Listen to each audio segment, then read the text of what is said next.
Good morning, everyone.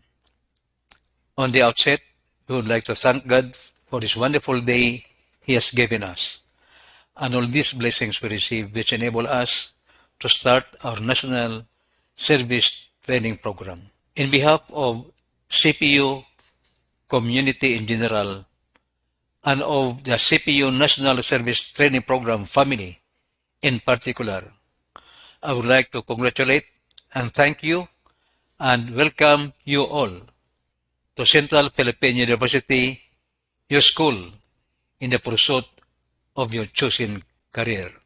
Today, we begin our National Service Training Program Common Module. The NSTP Common Module have the following component subjects, as shown: the Citizenship Training, Drug Education, Disaster Awareness, Preparedness and Management, Environmental Protection, and National Security Concern.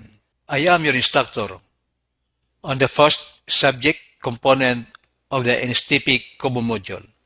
I am Master Sergeant Florante Heroldo, Reserve Philippine Army, a Philippine Army civilian human resource by profession, and presently assigned as the ROTC Division personnel of the 6th Regional Community Defense Group, Reserve Command Philippine Army, stationed at Camp Hernandez, Dingley, Iloilo. I am responsible for all recording reports of the 32 ROTC units in Western Visayas. As an Army Reservist, I am the Brigade Sergeant Major of the 1801st Ready Reserve Infantry Brigade, Philippine Army, whose duty, among others, is to inform the Brigade Commander on concerns of the reservists in the province of Iloilo and Guimaras. I also serve as instructor in the ROTC unit of CPU, University of Iloilo, University of San Agustin, and ISAT University, Miagao Campus. I am so grateful given the opportunity to be the Corps Commander of CPU ROTC Unit Class 1982. Our subject, Citizenship Training, is a program to develop our character, to be more mindful of our responsibilities, rights, and roles in the society. For the next 1 hour, I'll be presenting to you the scope of my instruction as shown: legal and historical basis of NSTP. The Philippine Constitution includes the preamble, Bill of Rights, and duties and responsibilities of a Filipino citizen. The principles of the United Nations on human rights. Flag, heraldic code of the Philippines, and good citizenship value. And the voters' citizenship education. Let me start my discussion on the historical and legal basis in the implementation of the National Service Training Program. The history of the National Service Training Program can be traced back on 21 December 1935 when President Manuel Luis Quezon issued the Executive Order Number 207 in compliance to the National Defense Act of 1935, which prescribed for, as every Filipino citizen's obligation to the preservation of the state, all citizens shall be deployed without distinction to guarantee its security, freedom, independence, and perpetual neutrality. In preparation for the defense of the state, thereof, all college students are required to undergo compulsory military training. The fundamental law of the land, the Philippine Constitution of 1987, prescribed on Section 4, Article 2, that the prime duty of the government is to serve and protect the people. The government may call upon the people to defend the state, and in fulfillment thereof, all citizens may be required, under conditions provided by law, to render personal, military, or civil service. On 08 August 1980, Presidential Decree number 1706, known as the National Service Law, amended the National Defense Act of 1935, and that military service will no longer be compulsory in college, but leaving the following National Service Training Program to be in effect: military training service, civic welfare service, and the law enforcement service. The National Service Law was implemented in line with the Bagong Lipunan program of former President Ferdinand Marcos Sr. and indoctrinate in our youth the Filipino spirit of nationalism and patriotism.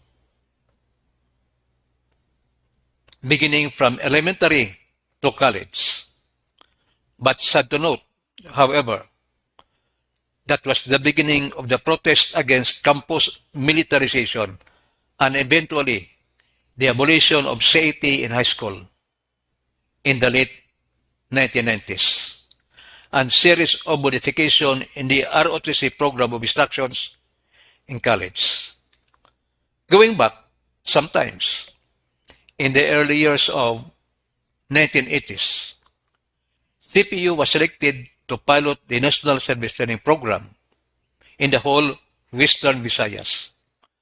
However, the program lasted only a year and reported failure for reasons that no faculty can stay long to handle the program, no specific program of instructions and references, and no budget allotted. In 1986, a certain Memorandum Number 11 of former President Corazon Aquino suspended the implementation of Presidential Decree 1706. And in 1991, Republic Act 77, known as the AFP Reservist Act or Citizens Armed Force Act, provided for the development, organization, training, administration, maintenance, and utilization of citizen armed force as the base of expansion of the AFP in case of war, invasion, rebellion, and during relief and rescue operations in case of calamities, and assist in socio-economic development and the furtherance of the overall mission of the Armed Forces of the Philippines. In Section 28, Article 7 of Republic Act 1777, that provides military training for all students enrolled in college and universities and similar institutions of learning, is mandatory pursuant to the provisions of National Defense Act and the 1987 Constitution. And in 1994, a tripartite committee was formed among the National Defense Department, the Commission of Higher Education, and the Department of Interior and Local Government, modifying the traditional 2-year ROTC program into the ROTC expanded program that provides mandatory military training as common basic military training module on the first curriculum year and on the second curriculum year, an option to choose any of these components: the military training service or ROTC, the Civil Welfare Service, or CWS, and the Law Enforcement Service, or the LES. CPO does not offer public safety, security, and criminal justice system courses. So the Law Enforcement Service was not offered. And again, no college faculty offered their services to handle civic welfare service. Therefore, only ROTC instruction remain at Central. You may be curious why I know all this expanded ROTC program. Well, from 1997 to 2007, I was designated as Operations and Training NCO of the University of Iloilo ROTC Unit, now the FINMA Educational Network Management, a university that offers a course on criminal justice system. On 22nd January 2002, former President Gloria Macapagal Arroyo enacted into law Republic Act 9163, known as the National Service Training Program Act of 2001, amending Presidential Decree 1706 and Republic Act 7077, and requires all freshmen, tertiary, and technical vocational students to take up 1 year NSTP effective school year 2001-2002 as a requirement for graduation in the choosing career. The National Service Training Program, or NSTP, is aimed at enhancing civic consciousness and defense preparedness in the youth by developing their ethics of service and patriotism while undergoing active contributions to the general welfare training in any of the three program components of their own choice. Namely, the first component is Military Training Service, or MTS, under the supervision of the Department of National Defense. This is the Reserve Officers Training Corps, or ROTC, a program institutionalized and designated to provide military training to tertiary level students in order to motivate, train, organize, and mobilize them for national defense preparedness. The second component is the Civic Welfare Training Service, or CWTS, under the supervision of the Commission on Higher Education. This refers to the program contributory to the general welfare and betterment of life for the members of the community to enhance, develop, or improve health, education, environmental, entrepreneurship, safety, recreation, and morals of the citizenry. The third component is the Literacy Training Service, or LTS, under the supervision of the Technical, Educational, and Skills Development Authority, or TISDA. This refers to the program designed to train students to become teachers of literacy and numeracy skills to selected schools children, out-of-school youth, and other segments of the society in need of their services. Today, after almost 20 years of implementation of Republic Act 9163, or NSTP, in the tertiary level, we hope to comply and organize the National Service Reserve Corps, or NSRC, composed of students who are graduates of CWTS and LTS as augmentation force during civic, environmental, and disaster reduction activities, and that while these CWTS and LTS graduates are still enrolled in higher education and technical vocational institutions, they will be organized as school-based NSRC as mandated in the implementing rules and regulations of Republic Act 9163, issued last 23 November 2021. And after graduation in college, they will be members of the community-based National Service Reserve Corps. For basic ROTC graduates, for that matter, when still enrolled in colleges, universities, or in technical vocational institutions, they will become members of the school-based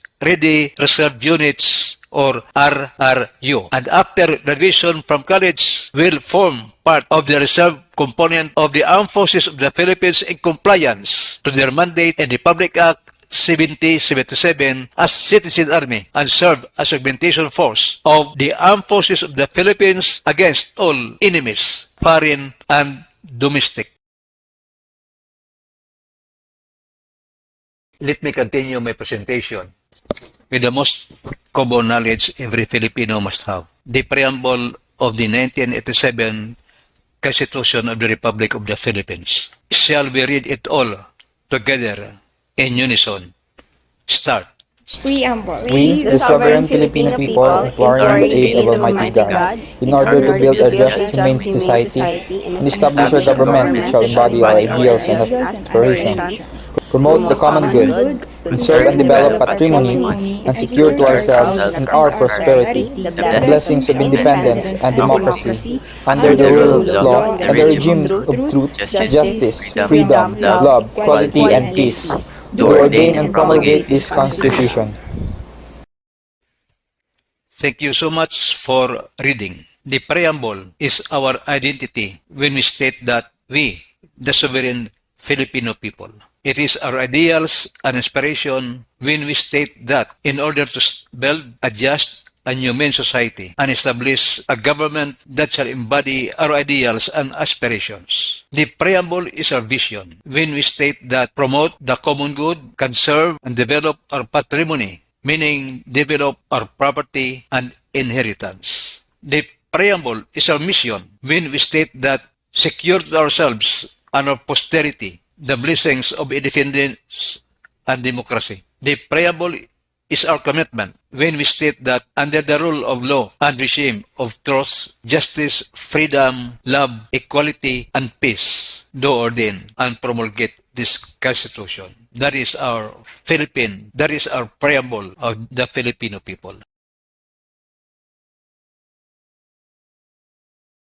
The article of the 1973 Philippine Constitution states the duties and obligations of the Filipino citizen. Section 1. It shall be the duty of the citizen to be loyal to the Republic and to honor the Philippine flag, to defend the state and contribute to its development and welfare, to uphold the Constitution and obey the laws, and to cooperate with the duly constituted authorities in the attainment and preservation of a just and orderly society. There displayed our Filipino value of loyalty. Loyalty that requires us to be loyal to our country, to support and defend the Constitution, obeying all lawful orders of the legally appointed over us. Loyalty must be addressed to God, country, people, and unit. Section 2 prescribes for the rights of individual imposed upon him the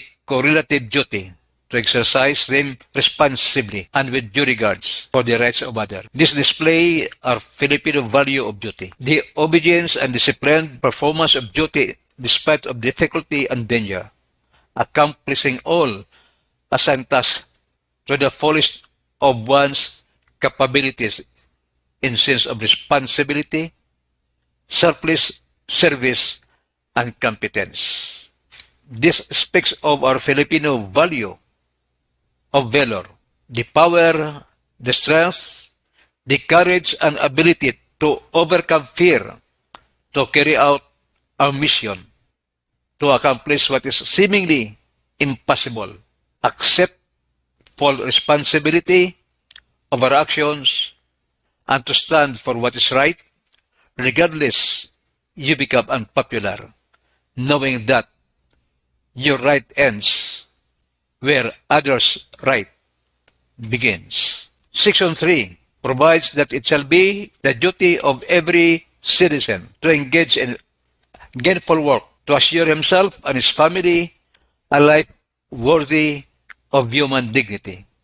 That speaks of our Filipino core value of honor, a hallmark of our good conduct, the crowning glory of professionalism that is more than life itself.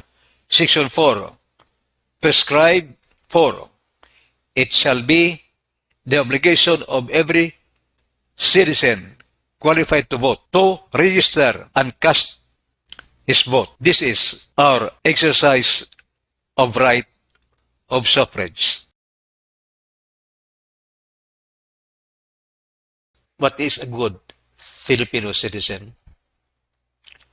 A good Filipino citizen live according to values derived from the preamble of the Philippine Constitution, embodied in the ideals of God-centered, nation-dedicated, and people-oriented individual. We must identify and learn the good Filipino values with thoughtfulness, justice, equality, respect, and responsibility. We must educate ourselves on issues and concern of better citizenship through active involvement in the community as a private citizen or private or public servant. For you students, these are your guiding principles. We must live in the four basic values of a Filipino reflected in the preamble of our Constitution, which are makadiyos, makatao, makabayan, and makakalikasan. Pagka makadiyos. This is an expression of our spiritual belief while respecting the spiritual belief of others. We Filipinos believe in the supernatural power of God who created the heaven and earth and the one who brings forth life to mankind. We integrate the power of faith by teaching our young generation to value the morality of each other in thought, in words, and in their actions. But first of all, to be being makadiyos, you need to believe that there is God. You have to have faith in Him. You have faith in Him.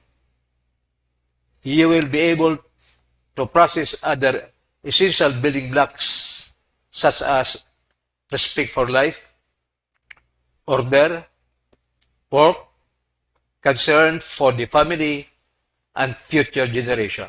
Pagka makadiyos or faith in the Almighty is to be God-fearing and live according to His will. The Bible says in James 3:26, faith without work is dead. Pagka makadiyos is to have respect for life. One has to recognize the absolute value of human life and the human dignity of every person. Pagka makadiyos is to have order, to respect the human right and comply with your duties and responsibilities as child of God, as parent of your children, as a member of your community. Pagka makadiyos means appreciation of the value of work with discipline, honesty, dependability, competence, and responsibility that all ends in a day. That at the end of the day, you can say to God, people, and your kids that you have get the job done. Pagka makatao. This is love for fellow men. Being makatao would simply means being sensitive to the individual, social, and cultural differences, respecting each other, right, and opinion, regardless of the existing differences in between. Filipinos are naturally kind, gentle, generous, hospitable, hardworking, obedient, and polite, which make a great impact to the world. Common good and being makatao are two relative concepts. Sometimes, we need to sacrifice interest and comfort for the common welfare and to some extent, die to attend a common good. How would you show yourself as a student that you are a makatao person? First, show love. Because love show respect for all and look after the good and welfare of one another. Show freedom and have freedom. Freedom to do the right thing and do things right. Have peace. Live and work together with harmony. Avoid violence as a way of settling dispute. View other mistakes as a learning opportunities. Advocate truth. Stand for the truth and avoid intrigues, mga intriga, and mudsliding. Stand for justice. Wait for your turn. Make things in a good perspective. Take good care of borrowed things. Give everyone their due and do not oppress or take advantage of anyone. Uphold respect and dignity and equality of all, including those with special needs. Pagka makabayan, be patriotic. Pagka makabayan is a national pride, a feeling of love, devotion, and sense of attachment to the homeland, an alliance with other citizens who have the same sentiment. Patriotism is an integration of learning, a learning process in a wide range of skills, values in history, culture, languages, aesthetic, athletic, vocational, political, economic, and ethical. Patriotism is a special affection towards one's country, a definition of oneself in reference to his own country, his interest in his country, his sacrifice for the sake of his country's welfare. Patriotism is love of country, and nationalism is loyalty to the country. Sometimes, we ask ourselves, kailan ba tayo nagiging makabayan?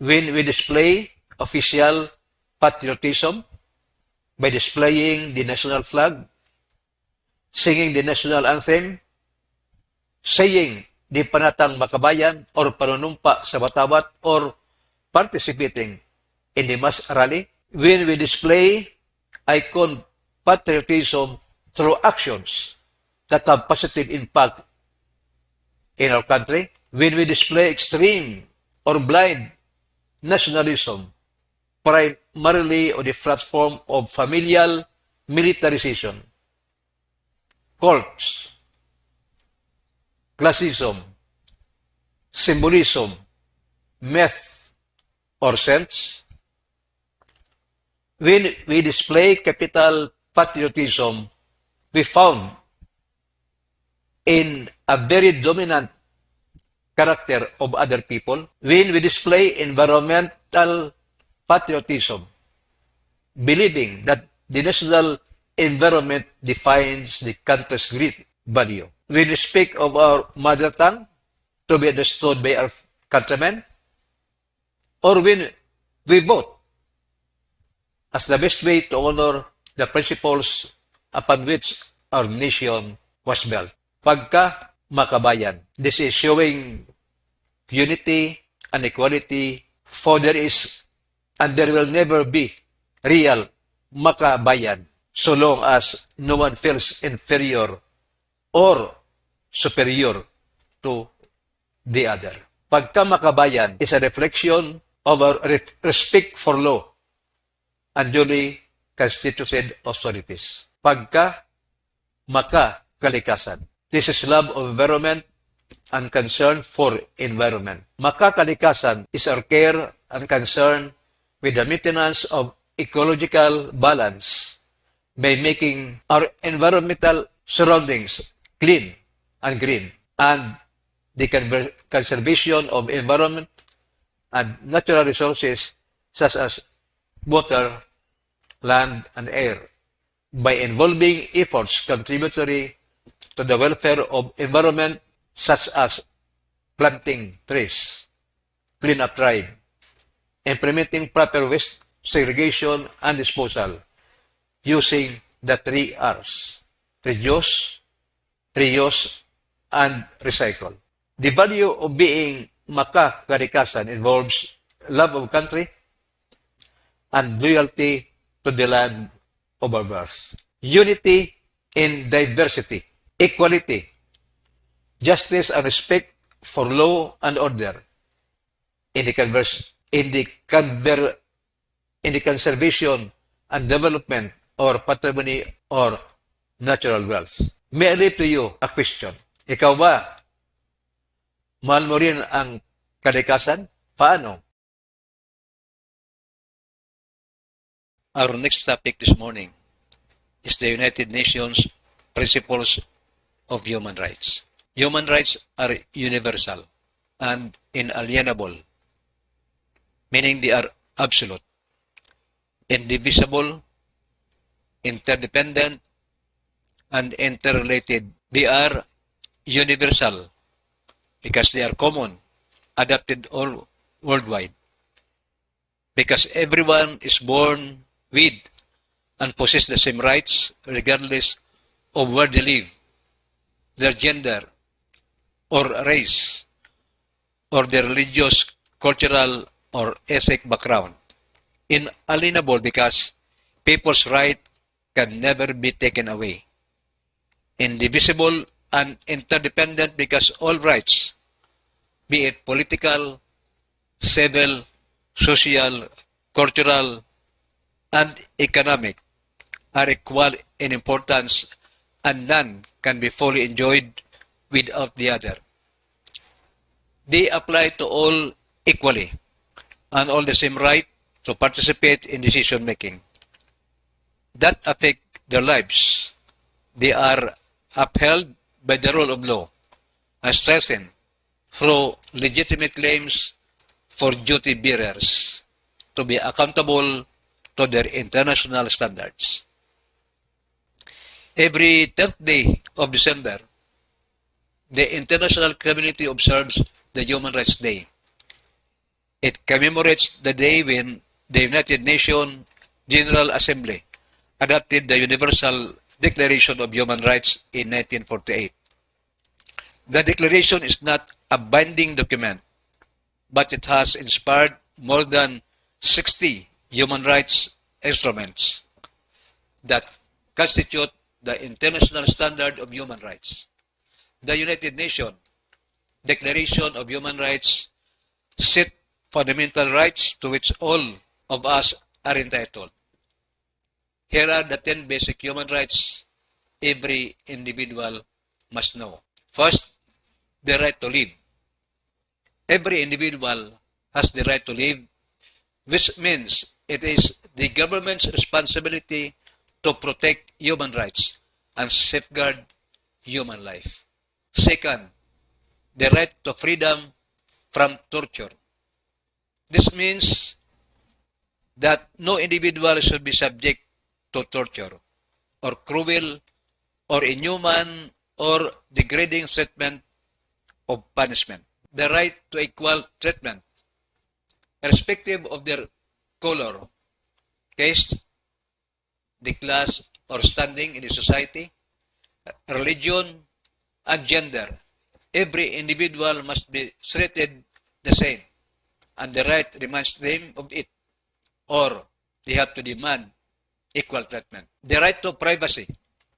This right protects you citizens from government or corporate overreach and surveillance. The right to asylum.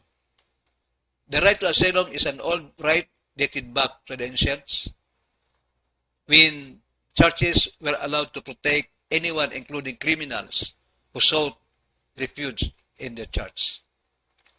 The right to marry. Every individual of legal age has the right to choose their life partner and marry them to start a family. The right to freedom of thought, opinion, and expression. Every religion, every person has the right to hold opinions, follow a religion they want, and change their belief. The right to work. This right encompasses a variety of work-related concerns, which means everyone has the right to work but also has the right to work in a favorable conditions. The right to education. The right to education gives one the right to get educated, and that education must be free till elementary school. And the last, the right to social services. The right to social services ensure that an individual has a certain standard of living. This includes clothing, housing, food, water, medical care, and security. Well, the Filipinos give highest value and assert our rights to the fullness of life as human persons. These are essentials to fulfill and satisfy our needs that make us human. We have to share these aspirations to others, even as we speak different languages and dialects, practice different spiritual beliefs, and uphold different ideologies. We have a history full of revolutionary struggles against all forms of oppressions for national freedom, justice, equality, and peace that have inspired our collective spirit to become a nation proud of our heritage and diverse culture. Until today, we continue the same spirit of revolutionary struggle, opposing all forms of human rights violations against the negative effects of globalization, environmental destruction, social inequality and poverty, and all forces that block our development as individuals and as a nation. Life is God's given gift. Live life in accordance with God's plan. Respect the right of others and demand others to respect your rights. Enjoy it and let your neighbor enjoy the same. The struggle for human rights, dignity, and equality starts from within. Have you noticed that, my friend? We used to cry, shout, and demand others to recognize and respect and give what is due to us. But have you ever asked yourself, what have I done to maintain my human rights? Yes, it is true. Every right carries with it responsibility. But do not forget, your right ends where your responsibility to recognize your neighbor's rights begins. Our last topic this morning is Republic Act 8491, an act prescribing the code of the national flag, anthem, motto, coat of arms, and other heraldic items and devices of the Philippines. This act shall be known as the Flag and Heraldic Code of the Philippines, enacted into law by the late President Fidel V. Ramos. That's 12 February 1998. Section 2 of Republic Act 8491, the Declaration of Policy, states that the reverence and respect shall all times be accorded to the flag, the anthem, and other national symbols which embody in the national ideas and tradition and which express the principles of sovereignty and national solidarity. The heraldic items and devices shall seek to manifest the national virtues and to inculcate in the minds and hearts of our people just a pride in their native land, fitting respect and affection to the national flag and anthem, and the proper use of national motto, coat of arms, and heraldic items and devices. As a protocol, let us first come to mind the history of the Philippine flag. The history of the Philippine flag began with the three women sewed the flag at 535 Marison Hill Road in Hong Kong. They were Marcela Agoncillo, daughter Lorenza, and Delphine Herbosa de Natividad, a niece of Dr. Jose Rizal.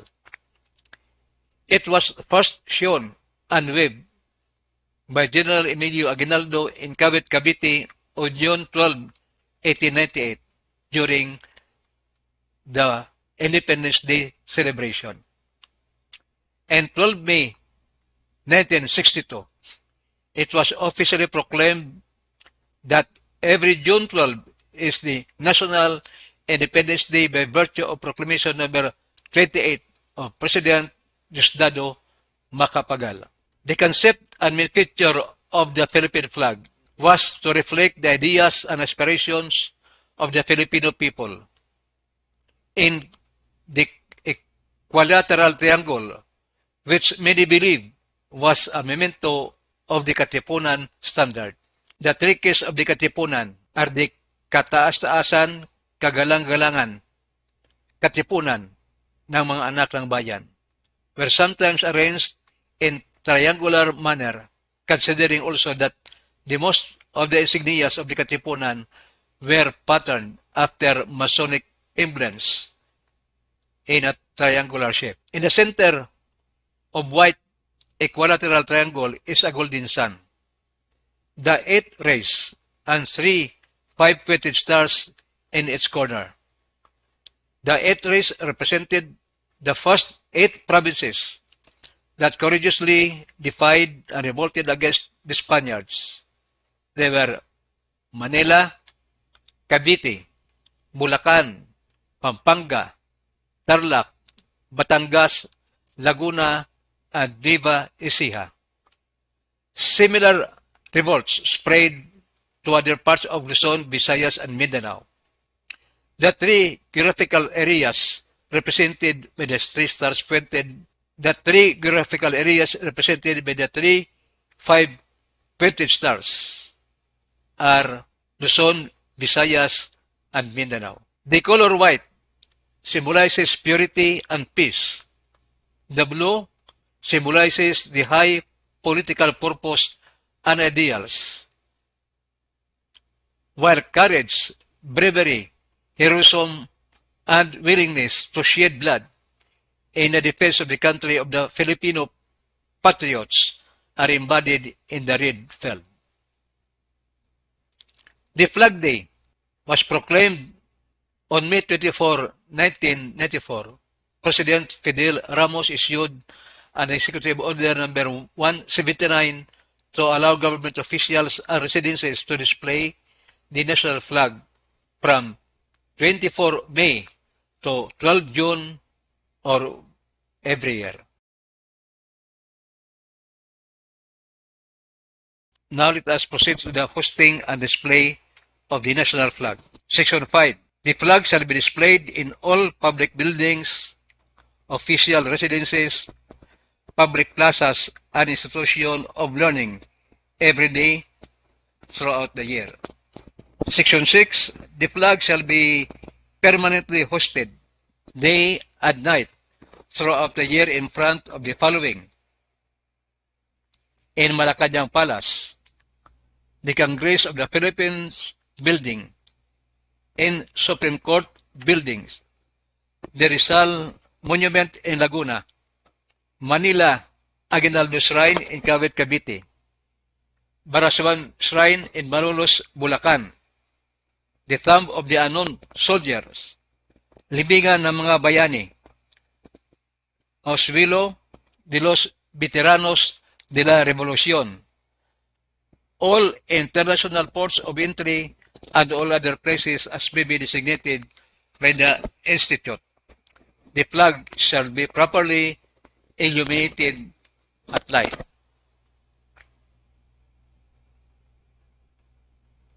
Section 7. The flag shall only be displayed in private buildings and residences or rest in the open flag staff in front of the said buildings every April 9, araw ng Kagitingan, May 1, Labor Day. May 28, National Flag Day to June 12, Independence Day. Last Sunday of August, National Heroes Day, November 30, Bonifacio Day, and December 30, Rizal Day, and such other days as may be declared by the President and or local chief executives. The flag may also be displayed throughout the year in private buildings or offices or rest in an open on flag stops in front of the private buildings, provided that the observed flag raising ceremonies in accordance with the rules and regulations to be issued by the Office of the President. Section 8. All government agencies and instrumentalities and local government offices, government-owned corporations, and local government units are enjoined to observe Flag Day with the appropriate ceremonies. Socio-economic groups, non-government organizations, and private sectors are exhausted to cooperate in making the celebration a success. Here at CPU, we observe the flag raising ceremony every Monday morning at 7 o'clock and the flag retreat ceremony every Friday afternoon at 5 o'clock. Section 9.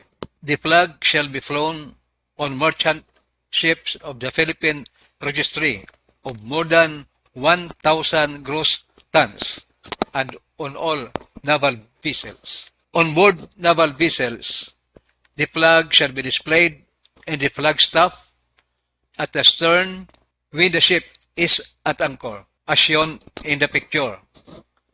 The flag shall be hoisted to the gaff at the aftermast when the ship is at sea. Section 10.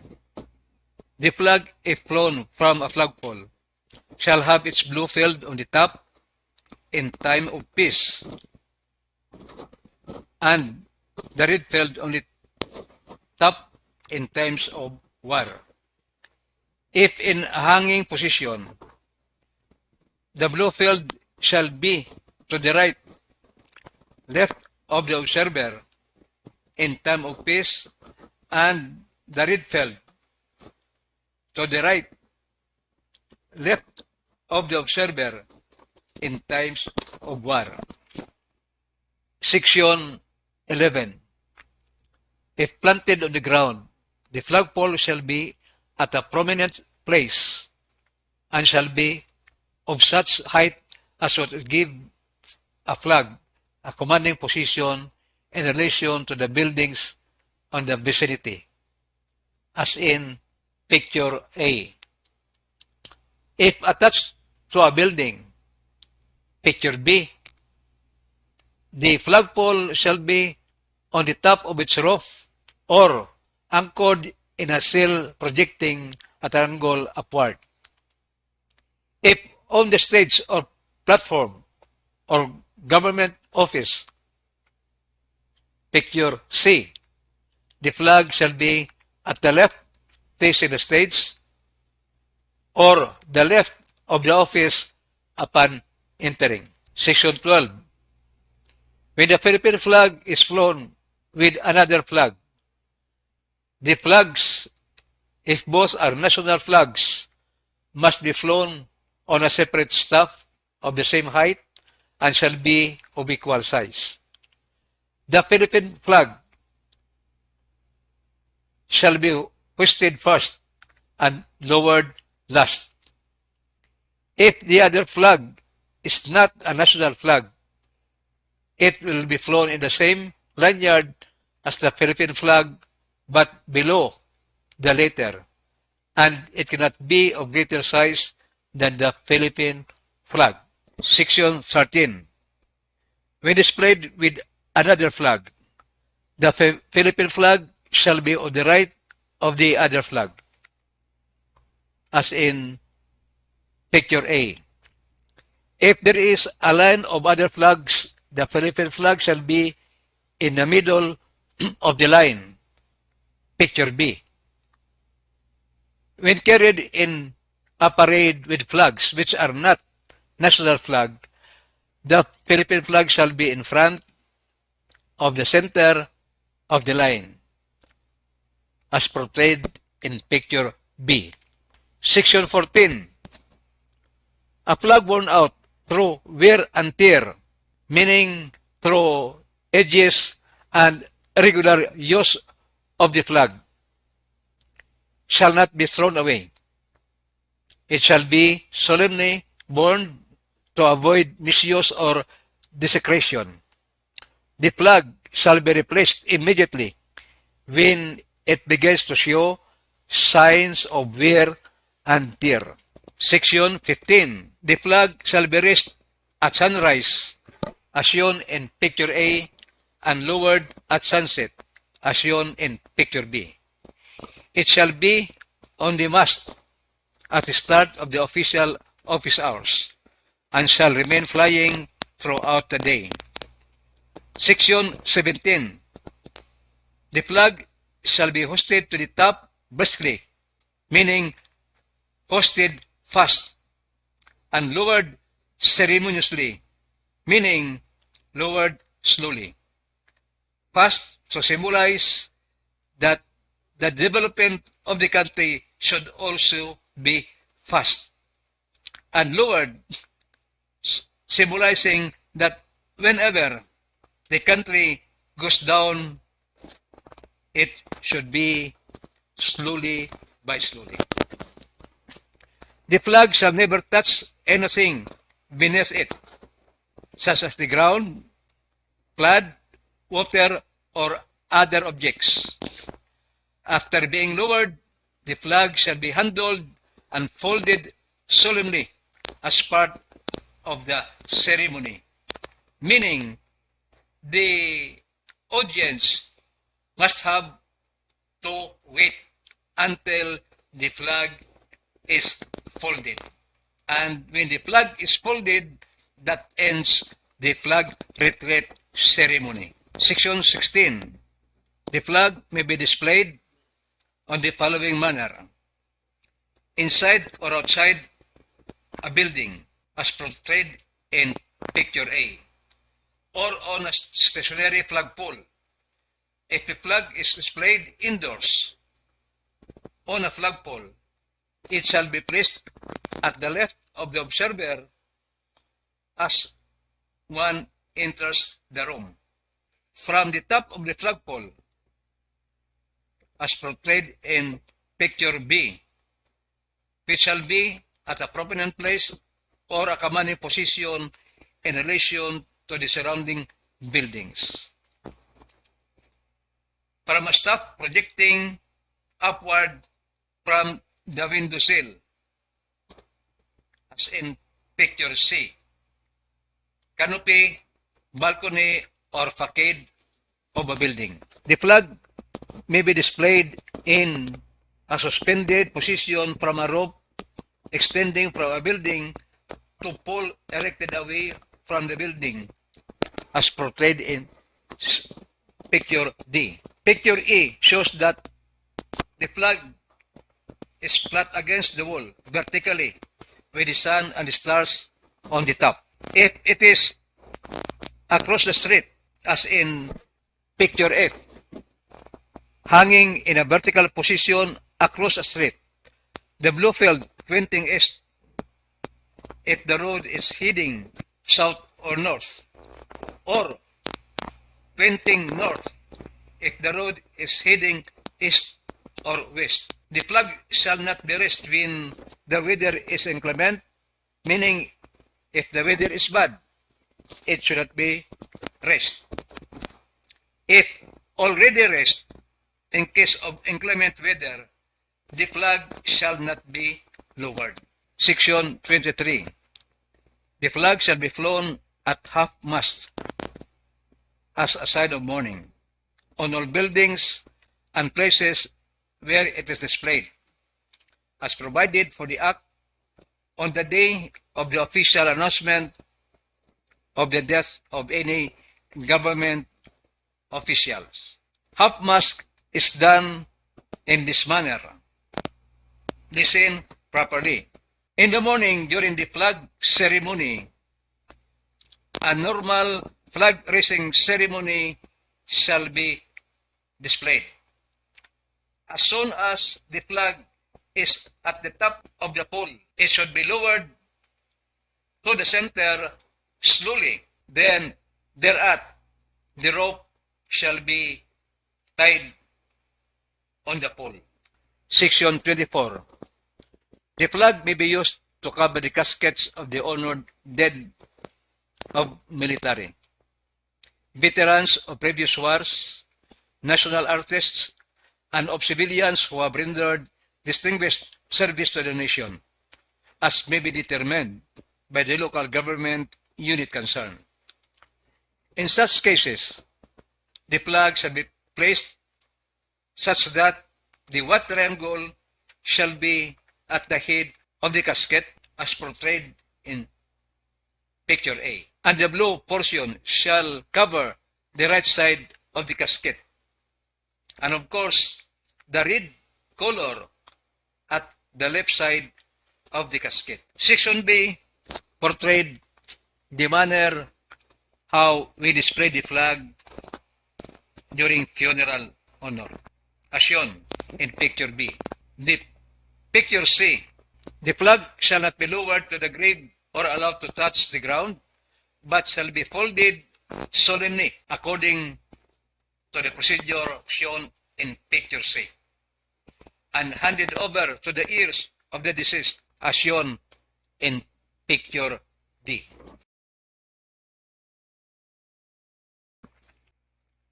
That ends my presentation this morning.